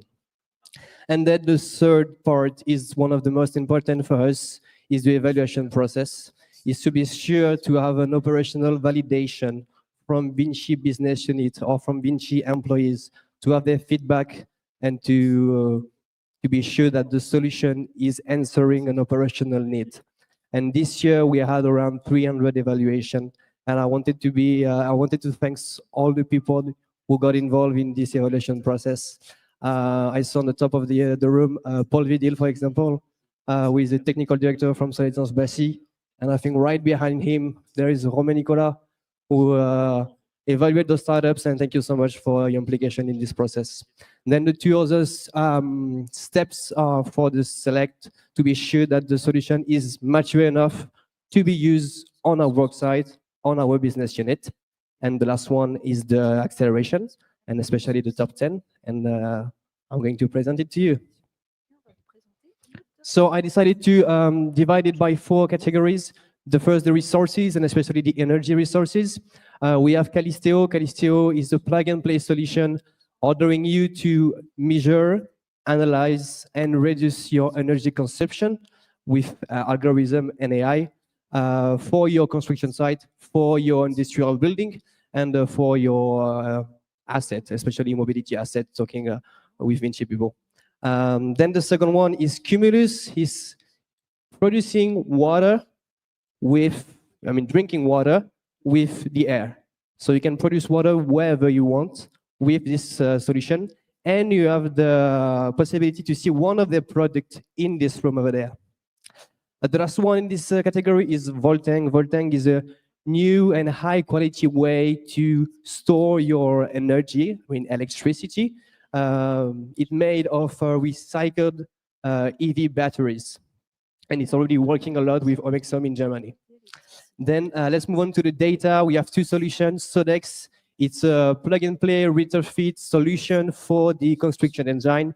It allows you to understand the environment of your work site and giving you analytics and metrics on how many meter cube of aggregate you move on your day. So it allows you to have a precise monitoring on what's going on your work site. Then Construx. Construx is a Latin America solution. It's the first in Latin America marketplace for building materials. It gathers all the stakeholders of the value chain of the construction. Then let's move on to the documentation. We have MASH, of French startups that are trying to help operational people to be sure that all the workers, and especially when we are VINCI, we are most of the time general contractor, and you need to be sure that all the subcontractors are allowed to work on your website. And most of the time, it takes time, and MASH help you to save this time. Then we have Trunk Tools, a huge AI solution trying to structure all the unstructured documentation and data that you have on your construction site. On a construction site could be around 3 million of pages, which is a lot. And using this tool, you can win some time. And then we are talking with Similar about how to produce documentation, and especially 3D or 4D modelization. The goal is to have a modelization as quick as possible, and you can use it for your tenders. Then at the end, probably have win more tenders because you have a 3D or 4D modelization for your clients. The last one, I cannot say it. Sorry, the computer vision. Yeah, it's a huge trend, as you might have seen before. We have 22. 22 is a plug-and-play solution that can fit on all your camera of your assets, giving you analytics about the security, but also about smart retail or good analytics to have a better performance for your assets. And the last, but not the least, because the topic that trying to face off is really important, especially for VINCI, is talking about the security on the work site. And perception is a computer vision that allows you to have your work site run with safety condition. It understands all the situation, the risk situation, and when something is dangerous, it makes you known. That's it for the top 10. all of the startups will be there around in this place. Some of them travel from America. They are all entrepreneurs, all happy to talk with you. So please don't hesitate to grab a few minutes with them to understand the value proposition. Thank you so much. And if you have any questions, don't hesitate to reach me out. Thank you.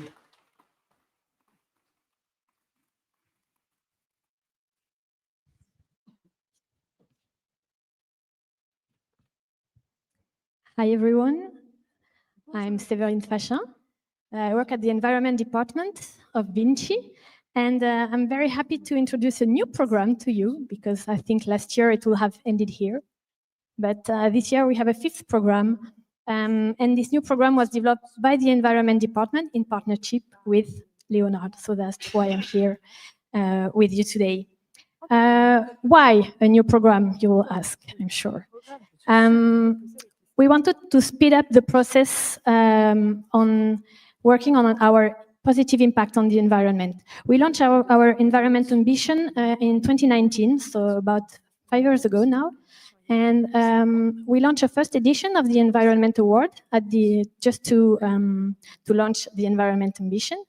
And a few years later, it was time to speed up the process, as I said, and to have more positive impact. Because usually we talk about reducing our negative impact, and it's a switch of spirit a bit. Now we want to have a more positive impact. So we're not talking about reducing negative impact. We want to have business solution that work positively on the environment. So how did we do that? We launched, as I said, the Environment Awards in 2024. And so throughout the year, we collected about 1,000 applications. So we asked all the employees of the VINCI Group to give us their best idea on how to have positive impact. And what we ask is that the solution had a positive impact, but also a business potential. So we're not looking at best practices anymore, but really a business solution to improve our impact. So we ask all the coworkers, as I said, throughout the world. We have 17 regions throughout the world that participated in this contest. Each region selected their own laureate. So we have about 165 regional winners all around the world. And we have a final stage of the contest, international level at VINCI level.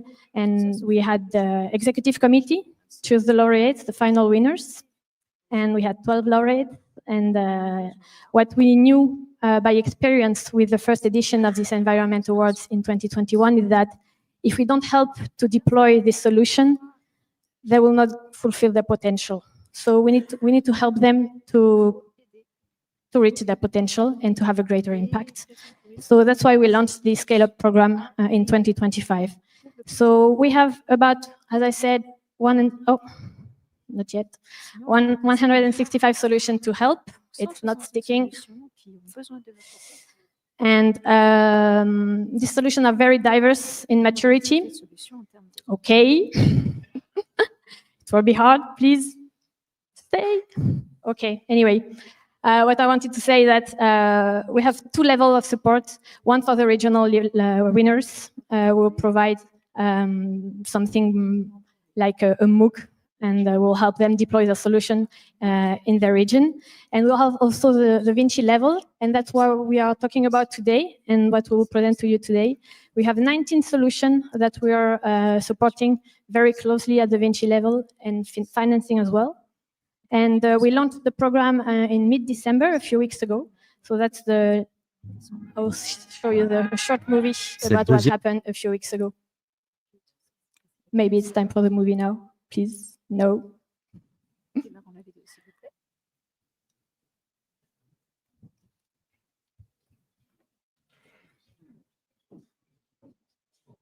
Well. Cette deuxième édition du prix de l'environnement a été placée sous le signe de la mise en œuvre de solutions locales pour un impact global. Il faut leur donner de l'ampleur sur l'ensemble du groupe.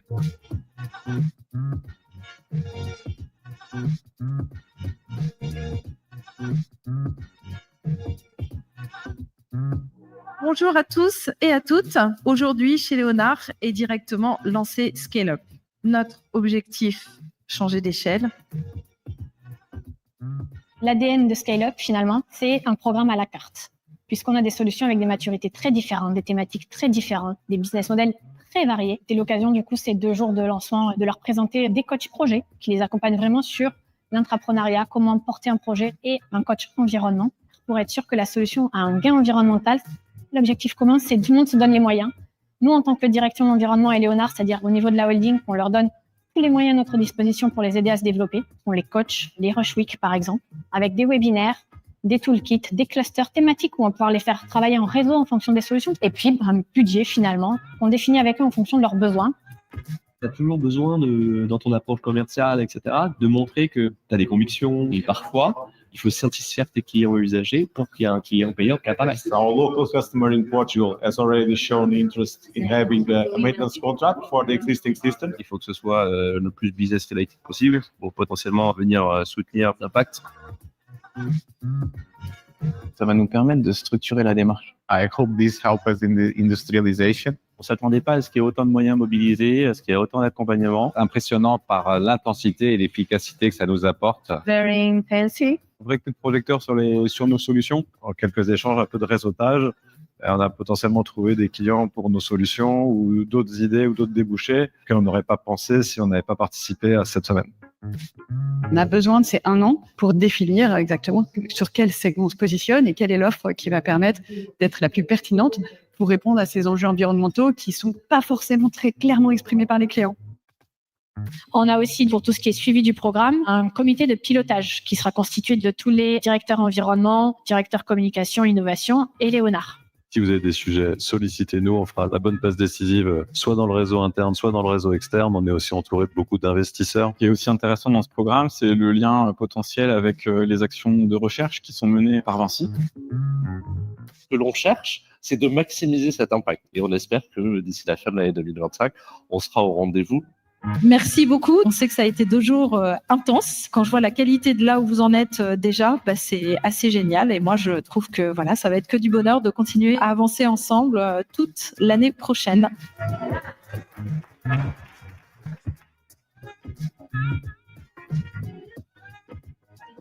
So as it was said, we have 1 year to fulfill our objectives on all these solutions.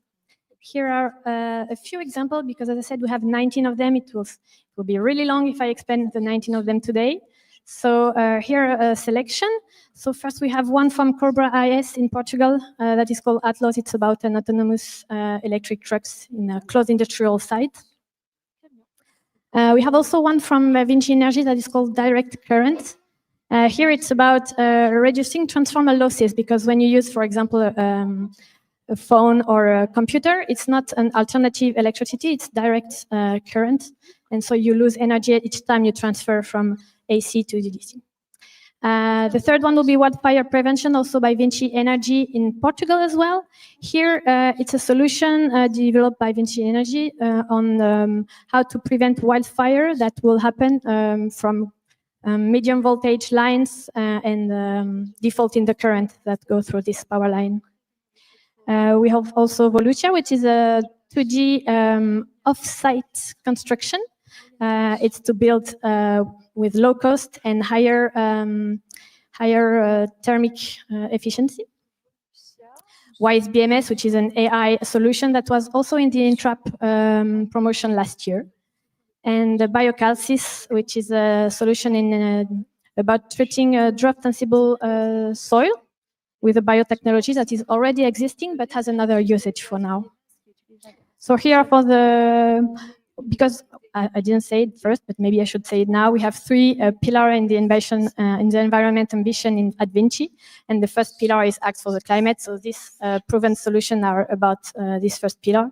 And on the second pillar, on the circular economy, we have OGEO, which is a VINCI construction solution about selling a single aggregate solution to promote the adoption of circular economy, meaning it's a solution, it's more of a marketing solution in the end to sell more recycled aggregate. We also have Poppy, which is a combined solution between VINCI Immobilier and VINCI Autoroute. Here it's about optimizing the large-scale real estate portfolio through circular urban planning. And the last one on preserve natural environment is Excello. It's also part this year as well of the promotion. I think it was so much love by everyone that we decided to give them 2 programs this year instead of 1. So they will also be in the scale-up program. And here it's a solution about using less water when you have to maintain the sprinkler system. So we are here. I'm here today with 2 other people. So please, Aurélie and Isabelle, please join me. I am not working alone because 19 solutions is quite a lot. So I'm working with 2 program managers, with Aurélie Cordier here and Isabelle Lambert here. And we'll be there at the village. So please feel free to drop by and we will present you more in detail all the solutions that we will be helping to this year.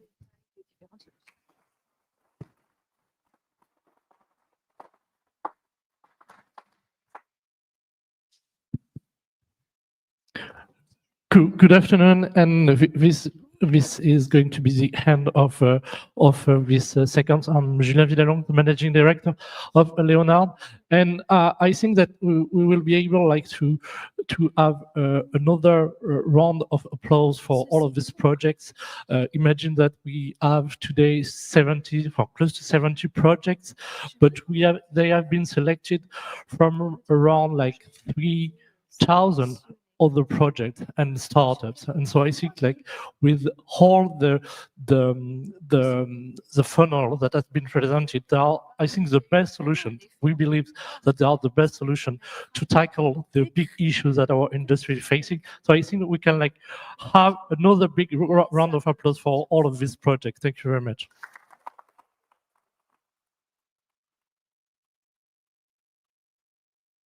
Before putting the village and the opportunity to connect between this project handlers and the collaborator with VINCI, I just want to share with you some feelings. Maybe the first one, I do believe that I'm quite lucky to be with you this afternoon because as I think you have been able to see that we have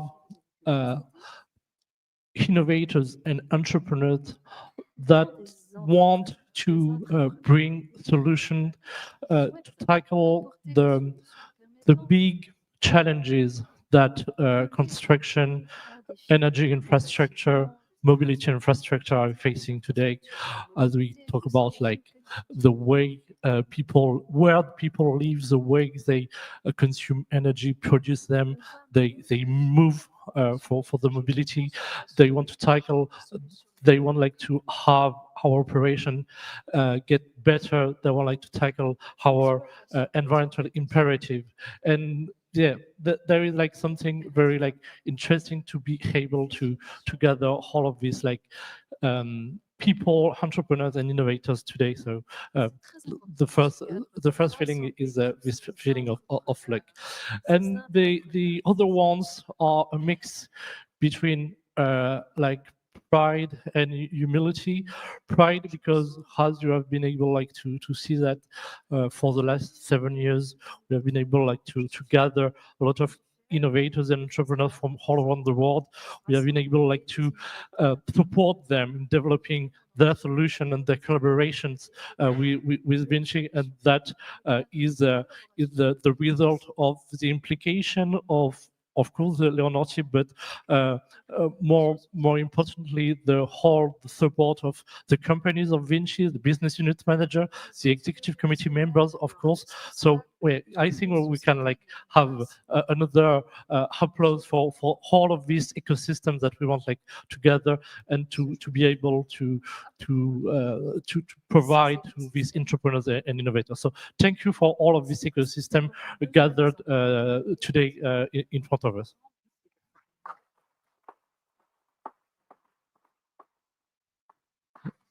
And the final feeling is like humility in front of all of these like solution intelligence, like engagement, implication of these entrepreneurs and innovators.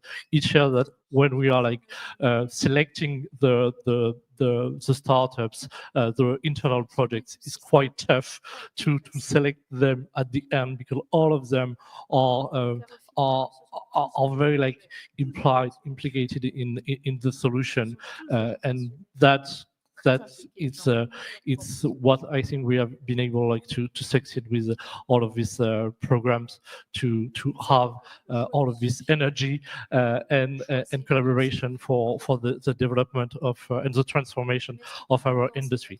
So now the important stuff is like to be able to connect all of you with within the different programs, but also with all the VINCI collaborators, business unit managers, and executive from the group. And that's why like we have designed this village within this place. You are home here at Leonard today and all year long. So I'm looking forward to meeting all of you today and in the coming months. So let's open this innovation village today. Thank you very much.